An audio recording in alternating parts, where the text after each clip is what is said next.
Custody battles are tough. They're stressful, emotional, and the stakes are high. After all, your child's well-being is your top priority. I'll explain how judges decide custody based on what's in your child's best interest, and I'll go over some common situations that can hurt your case.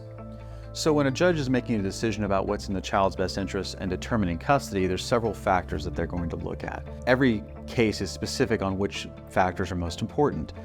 One of the first factors is what the parents' wishes are, but obviously if you're hiring an attorney, you're more likely going to be in a situation where the parents don't agree. The other thing courts look at is the children's environment, both at the father's home and the mother's home. They look at how they're adapting to their school, how they're adapting to the divorce in general. They look at the ability of each parent to take care of the basic needs of each child. One of the most common missteps that I see parents making is you have a situation that is obviously very stressful. Nobody likes to be in a situation where they have to go to court to decide issues of child custody. And in high-stress situations, oftentimes people say things that they regret. They may use words that they regret.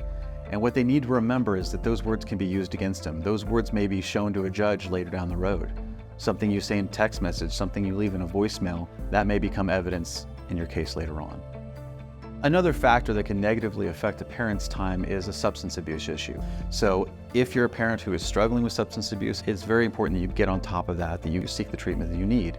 If the other parent in the situation is somebody who's struggling with abuse, it's important to make notes and to document how that is affecting the child, because if you're going to be asking the court to intervene, you need to be able to show how this is affecting the child. Prior conflicts are definitely a factor the court will consider and may be used to limit a parent's parenting time.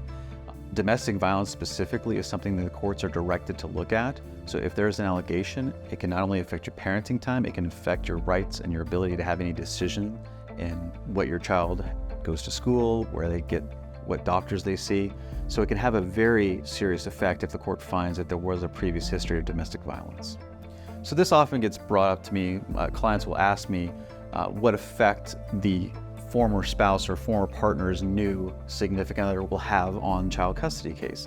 And the shorter answer is the court's not going to dictate who you can or cannot date. However, it always comes back to what's in the best interest of the child. If the person you are dating is speaking negatively to the children, if the person you are dating is having a negative emotional effect on the child, or even worst case scenario, they're abusing the child, that's absolutely going to be something the court considers and may restrict your parenting time. It's very important that you comply with all court orders, including a visitation schedule. Oftentimes clients come to me in situations and saying, hey, I don't think that this is working currently for the child's best interest. If the parties are in agreement, then that's fine. But if the other side disagrees, you don't get to unilaterally decide to disagree with the court. You have to ask the judge to change the orders. Because if you do something against the court's orders, that's almost always going to lead to trouble in the long run and probably mean some kind of negative effect on your parenting time. Knowing what issues the court considers can help you avoid common missteps and build a strong case. If you have questions about a child custody dispute, our team can help. Reach out to us for a case assessment.